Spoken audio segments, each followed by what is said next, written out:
교회 다니시기 힘드시죠? 신앙생활 하는 게 쉽지 않습니다. 요즘은 통계로 다 모든 것을 밝히는데 목회자 세미나 가면은 교회를 전문으로 연구하는 분들도 오늘날 교회의 모든 것들을 통계를 내놨습니다. 특히 젊은이들에 대하여 젊은이들의 신앙생활에 대해서 조사하고 연구한 것들을 발표합니다.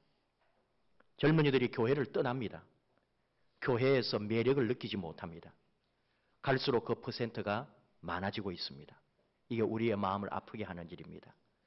거기에다 교회에 남아있는 젊은이들도 헌신도가 떨어집니다. 교회에 나의 시간과 열정과 물질을 바치지 않습니다.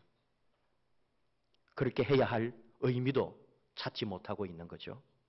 그 결과 중에 하나는 특별히 20대들이 헌금을 하지 않는다. 그런 통계가 나와 있습니다. 직장 생활이 힘들고 벌이도 만만변찮으니까 그렇겠죠. 그러나 우리 시대에 지금 60, 70대 되신 분들 또 50대들 가운데도 정말 젊은 시절부터 얼마나 열심으로 모든 일에 교회를 위해서 하늘나라를 위해서 충성했는지 모릅니다. 근데 전문가들은 20대에게는 50, 60대, 70대 시절을 말하지 말라는 거죠. 교회에 충성을 요구하지 말라. 개념 자체가 다르다. 그런 가르침입니다. 참 옛날에 생각을 해보면은 교회가 우선이었습니다. 내 집을 장만하는 것보다 교회 건축이 먼저였습니다. 교회가 상가에서 세를 내고 있는데 어찌 내가 내 소유 집에서 살 수가 있나? 교회를 먼저 짓고 내 집을 마련하겠다. 이런 시대가 있었습니다. 그런 시대에 우리 한국 교회가 부흥했고 교회를 지었고 또 성장했죠.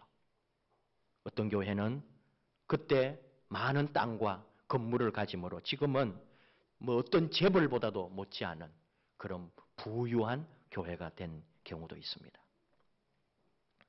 근데 지금 그런 시대가 아니고 지금은 교회가 도리어 사람이 빠져나가고 젊은이들이 찾지 않는 이런 비극의 모습이 또 우리 앞에 닥쳐져 있다는 거잖아요.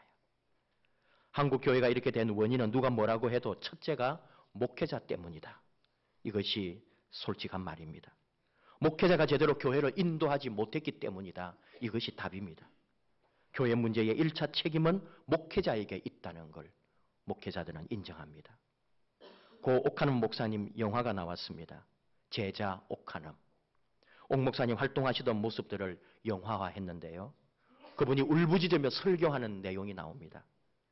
모든 것은 교역자 책임이라고. 목사가 문제라고. 교역자가 거짓말을 하지 않으려고 벌벌 떨고 있는데 어떤 교인이 거짓말을 하겠느냐고. 모든 것은 교역자가 잘못했기 때문에 한국 교회가 잘못을 해도 잘못한 줄도 모른다고 절규하면서 설교하는 모습이 있습니다. 여러분도 기회가 된다면 제자 옥하는 이 영화를 꼭 볼 수 있기를 추천합니다. 교회에서 젊은이들이 빠져나가는 것도 결국은 목회자 책임이 아닌가. 목회자의 반성을 저는 지금 말하고 있습니다. 인생에서는 멋진 선배가 되고 믿음의 멋진 멘토가 되어주기보다는 도리어 그 영혼을 다치게 하고 그 마음을 알아주지 못하는 목회자들, 어른들이 많습니다. 교회에 오면 감격이 있어야 되는데 주일 아침 눈을 뜨고 교회를 생각하면 뜨거운 열정이 솟아올라야 되는데 하나님 나라를 꿈꾸면은 내 안에 비전과 감동으로 몰려와야 되고 하나님 나라를 꿈을 꾸면은 내 몸이 떨려야 하는데 오늘 우리 교회 젊은이들에게 이런 것을 찾아볼 수가 없다는 거죠. 그게 젊은이들이 문제가 아니라 목회자들이 교회가 이러한 참된 가치를 심어주지 못했기 때문이다. 교회가 본질을 잃어버렸기 때문이다.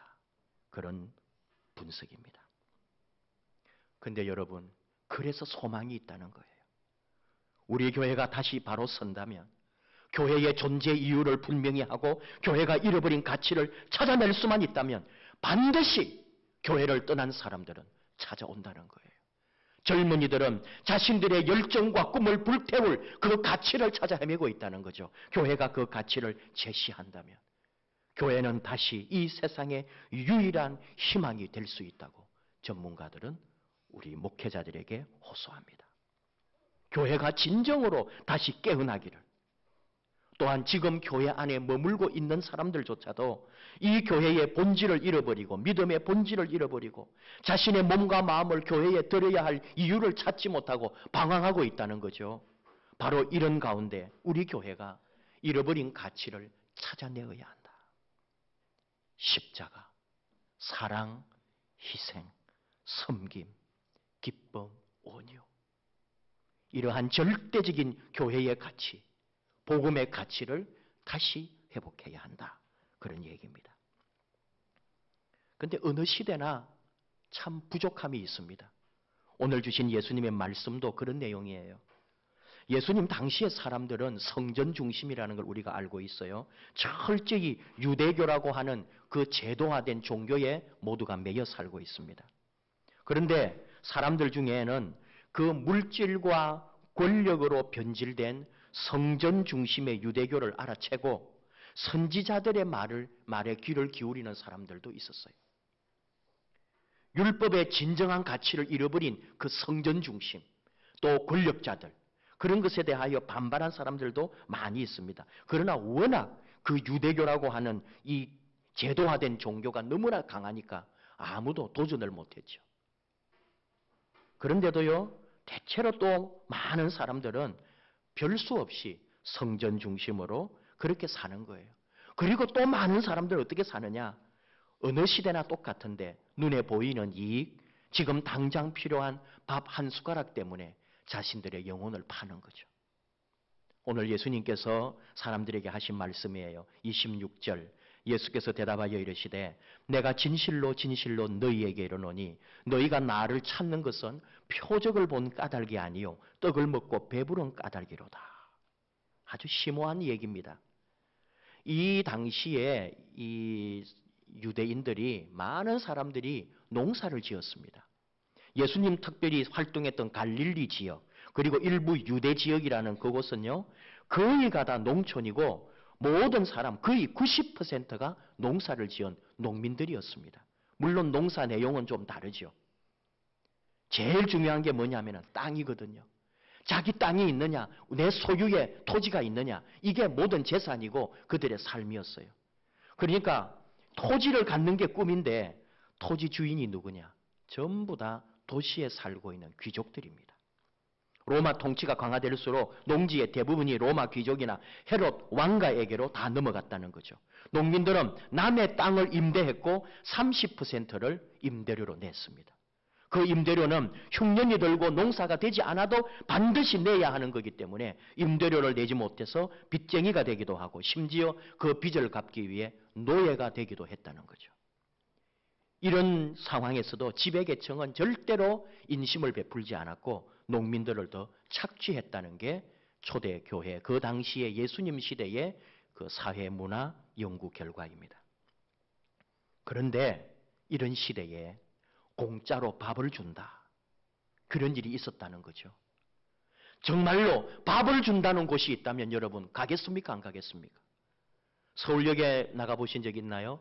저 최근에 서울역에 갔을 때도 참 새삼스럽게 오랜만에 느꼈는데 항상 그러고 있었겠죠. 무료 밥차가 운영되고 있고 수백 명이 줄을 서서 밥을 타 먹고요. 그 밥을 타 먹기 위해서는 약 40여 분 동안 예배를 드리는 거예요. 그 억지로 앉아가지고 뭐 믿는지 안 믿는지도 모르지만 찬송을 하고 그리고는 밥을 타 먹고 있습니다. 밥을 주니까요. 공짜로 한 끼 해결하는 거 얼마나 기분 좋은 일입니까? 그걸 매일 공짜로 밥을 먹게 해준다면 그 사람들은 그곳에 늘 시키는 대로 따르고 그 밥 주는 사람을 바라보고 사는 거예요.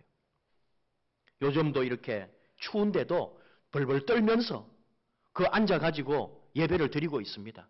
그게 끝나야 밥을 주니까.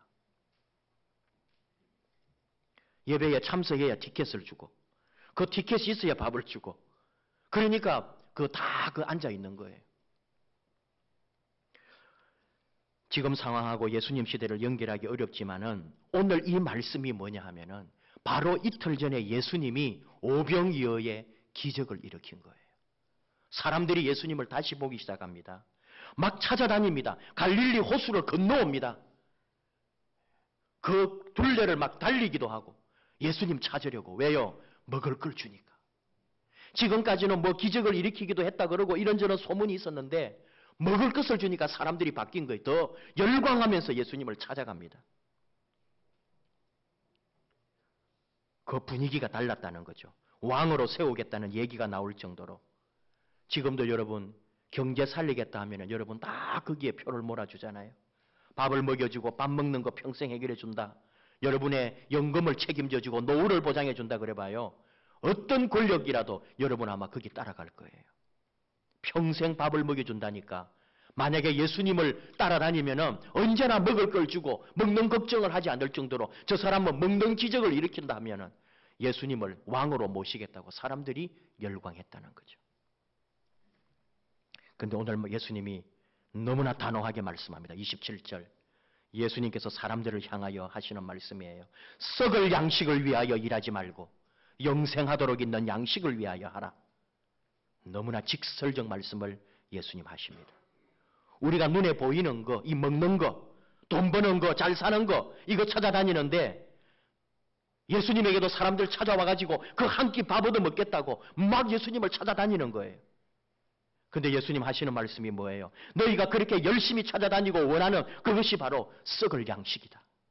먹고 나면 찌꺼기가 되어 나오는 배설물 같은 것을 위해서 일하지 말고 영생하도록 있는 양식을 위하여 일하라. 이게 쉬운 말입니까? 이게 단번에 알아듣을 수가 있는 말일까요? 지금 여러분 이걸 우리에게 적용하면 이래요. 우리 다 하루하루 사느라고 얼마나 힘들어요. 직장생활 얼마나 힘듭니까? 그런데 예수님이 지금 말씀해요. 너희가 먹고 살기 바쁘다고 그렇게 열심히 살고 있는데 그것이 도리어 가치 없다. 썩을 양식을 위하여 일하지 말라. 그렇게 말씀하신다면 여러분 그 예수님 말씀을 받겠어요? 예수님 말씀은 그거 아니겠죠. 굉장히 어려운 얘기입니다. 한마디로 우리가 다 설명할 수 없는 말입니다. 영생하도록 있는 양식을 위해서 일하라. 이게 도대체 뭘까요? 공동번역에서는 이렇게 번역을 했습니다. 썩어 없어질 양식을 얻으려고 힘쓰지 말고 영원히 살게 하며 없어지지 않을 양식을 얻도록 힘써라. 말은 좋지만 이 말이 우리에게 딱 와닿기가 어렵다는 거예요. 영원히 살게 하며 없어지지 않을 양식이 무엇일까요? 어제 국민일보 미션란에 이 어령 선생님이 오랜만에 인터뷰한 게 나왔어요. 이번에 책을 내셨더라고요. 소설로 떠나는 영성순례. 아직 저도 이 책은 사지를 못했고 어제 처음 알았어요. 그리고 그 인터뷰하는 중에 오병이어 이야기가 나와요. 제가 설교 준비를 하고 있으니까 오병이어에 대한 견해가 이분은 어떤 것이 있을까 하고 좀 힌트를 얻고 참고를 했어요. 이 제목 자체가 영성순례잖아요.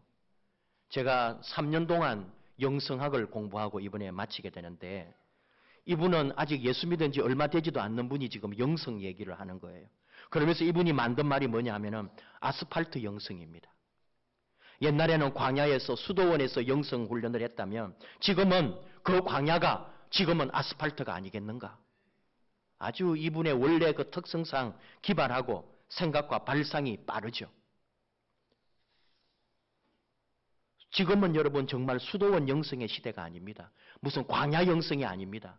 빌딩 숲과 자동차와 사건과 사고로 가득 차 있는 도시 한복판에서 전쟁 같은 경쟁사회에서 우리가 이 신앙생활을 지금 하고 있고 영적인 삶을 살고 있다는 거 아니에요. 그러니 이게 얼마나 힘들겠어요.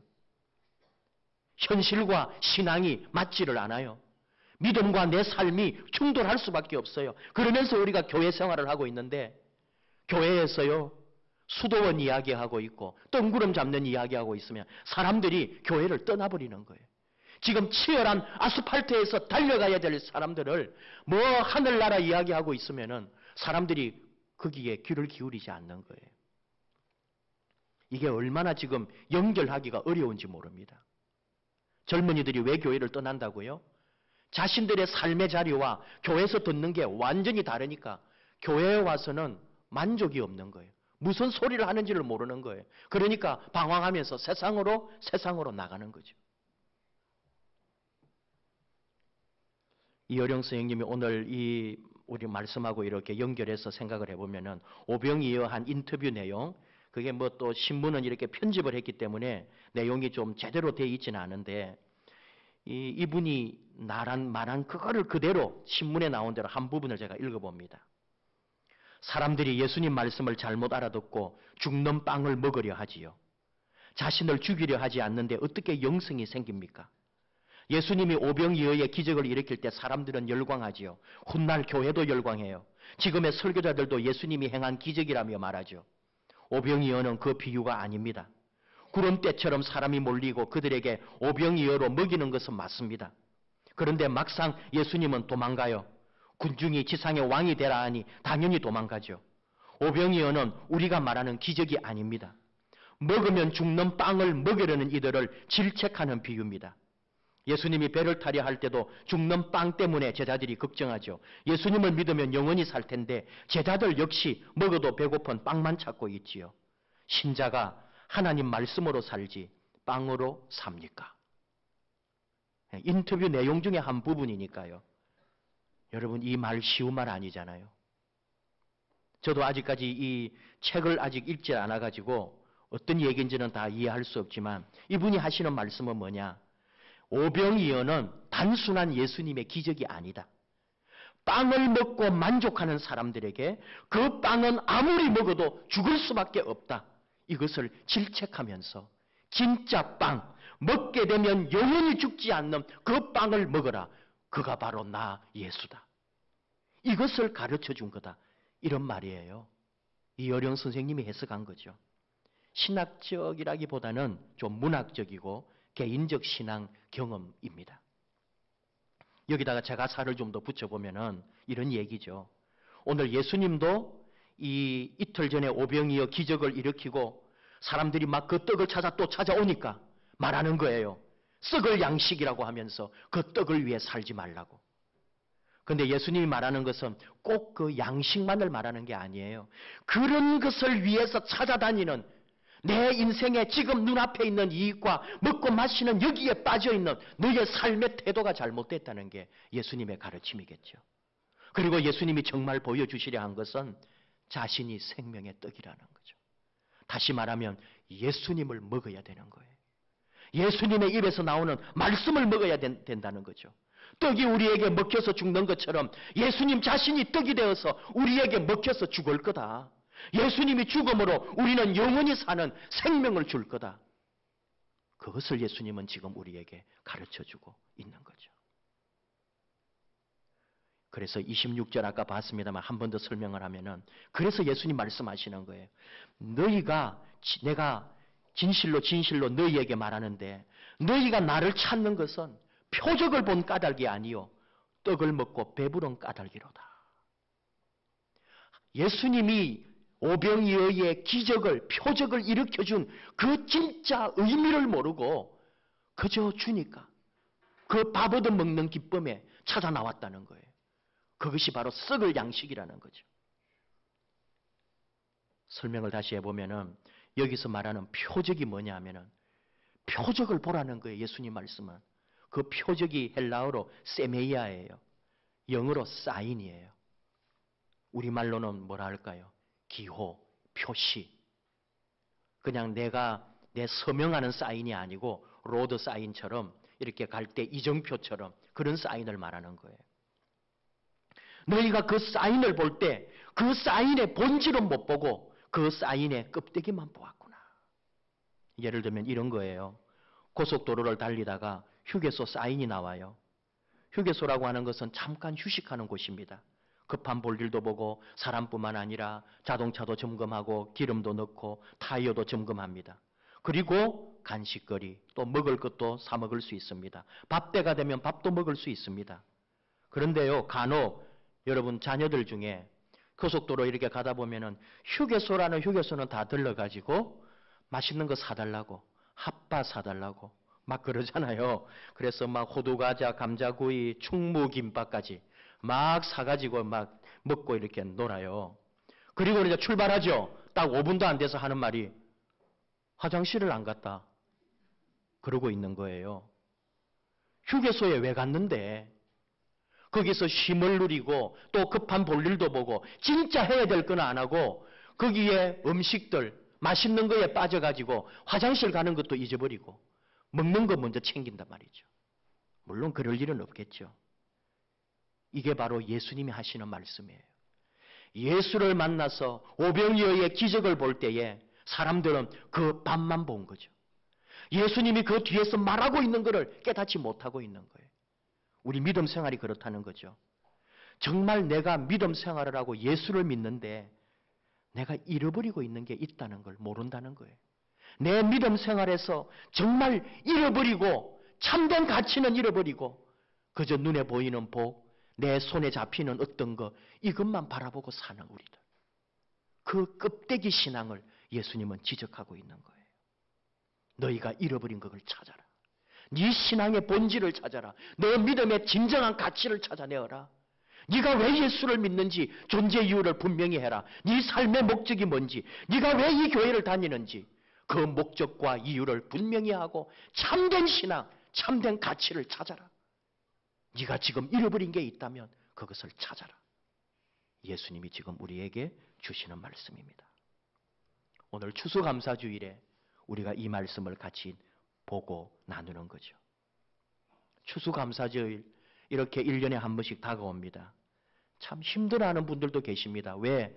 무슨 감사 예물을 드려야 된다 그러니까 어떻게 또 해야 될지 그거 걱정하시는 분들이 있어요. 꼭 그것뿐이겠어요? 우리가 하나님 앞에 감사할 수 있는 게 꼭 물질뿐일까요? 오늘 이 말씀 뒤에 쭉 나오는 건 뭐냐 하면은 정말로 예수님을 제대로 믿는 것, 정말로 예수님을 제대로 따르는 것, 그게 바로 하나님의 일이고 그게 바로 우리가 할 일이라고 뒤에 말씀에 쫙 나와요. 너희가 정말 잃어버린 게 그거라고. 추수감사절은 그저 농경시대의 산물이 아닙니다. 우리 인생이라고 하는 것은 하나의 농사와도 같고요. 우리는 일생 동안 농사를 짓듯이 살지 않을까요? 우리 살아가는 삶이 농사고 우리 자녀들 키우는 것도 농사고 내 꿈을 이루어가는 것도 농사고 어떤 경영을 하거나 내 사업을 하는 것도 농사를 짓고 그리고 추수를 하는 거거든요.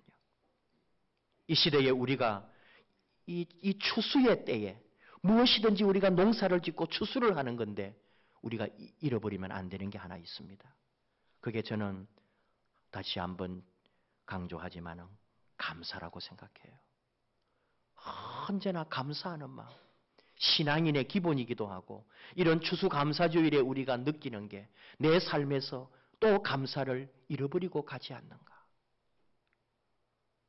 감사를 찾아야 합니다. 감사는 절대로 밖에 있지 아니하고 내 안에 있습니다. 이미 하나님이 생명으로 우리 안에 주셨습니다. 우리는 도리어 감사보다는 원망이나 아쉬움이나 서운함이나 이런 거를 채워놓고 감사는 저 멀리 보내놓고 있을 때가 많아요. 연세대 세브란스 심장 혈관 병동에 걸려 있는 어느 환자가 지은 기도문을 여러분 들어보셨어요? 주님, 때때로 병들게 하심을 감사합니다. 이로 인해 인간의 약함을 깨닫게 해주시기 때문입니다. 가끔 고독의 수렁에 내던져 주심도 감사합니다. 그것은 주님과 가까워지는 기도이기 때문입니다. 일이 제대로 안 되게 털어주심도 감사합니다. 그래서 나의 교만이 반성될 수 있습니다. 아들, 딸이 걱정거리가 되게 하시고 부모와 동기가 짐으로 느껴질 때도 있게 하심을 감사합니다. 그로 인해 인간된 보람을 깨닫게 되기 때문입니다. 먹고 사는데 힘겹게 하심을 감사합니다. 눈물로서 빵을 먹는 심정을 이해할 수 있기 때문입니다. 불의와 허유가 득세하는 시대에 태어난 것도 감사합니다. 이로 인해 하나님의 의가 분명히 드러나기 때문입니다. 땀과 고생의 잔을 맛보게 하심을 감사합니다. 그래서 주님의 사랑을 진실로 깨닫기 때문입니다. 주님, 이 모든 일로 감사할 마음을 주심을 감사합니다. 이 모든 일로 하나님과 가까워지는 계기가 되기 때문입니다. 어느 환자가 만들어준 기도문이 연대 세브란스 병원을 상징하는 기도문이 될 만큼 널리 알려졌습니다. 여러분도 인터넷에서 찾으실 수 있을 거예요. 모든 걸 감사하는 거죠. 감사하지 않을 게 없는 거죠. 주님 안에서는. 무엇이든지, 어떤 일이든지, 어떤 어려움이든지, 어떤 고난이든지 모든 것을 감사하는, 우리가 잃어버린 게 있다면 그거예요. 이 추수의 계절, 또 한 해를 마무리해가는 이 시간에 참으로 내 안에 예수 그리스도를 믿는 믿음의 사람으로 단 한 가지 또 찾아할 게 있다면 감사하는 이 마음을 꼭 찾아내고 내 삶의 감사의 고백을 하나님께 드림으로 우리 하나님의 큰 은총을 입는 저와 여러분 되기를 축복합니다. 시편 106편 1절에서 하나님은 시인을 통해 우리로 하여금 같이 노래하게 합니다. 할렐루야, 여호와께 감사하라. 그는 선하시며 그 인자하심이 영원하미로다. 기도하십시다. 하나님, 추수감사주의를 허락해 주시고 한 해를 또 우리 올해 후반기를 감사할 수 있도록 해 주셔서 우리 하나님에게 영광 돌립니다. 부족한 저희들, 힘들고 어렵다고 탄식하고 원망할 때가 더 많은 저희들을 그래도 하나님 사랑해 주시고 우리로 하여금 믿음 안에 다시 서며 주의 인도하심 속에 그 모든 고난 중에도 버티고 살아갈 수 있도록 은혜와 기회를 주심을 감사합니다. 하나님, 언제나 감사하는 저희들 되게 하소서. 범사에 감사하는 저희들 되게 해 주시옵소서. 무슨 일을 만나도 먼저 감사하며 찬송하는 저희들 되게 해 주시옵소서. 그리할 때에 우리 안에 주의 생명이 있고 영원한 하나님의 말씀의 은혜가 있고 그리고 감사할 때 반드시 복 누리며 승리하는 저희들 되게 해 주시옵소서. 예수님 이름으로 기도하옵나이다. 아멘.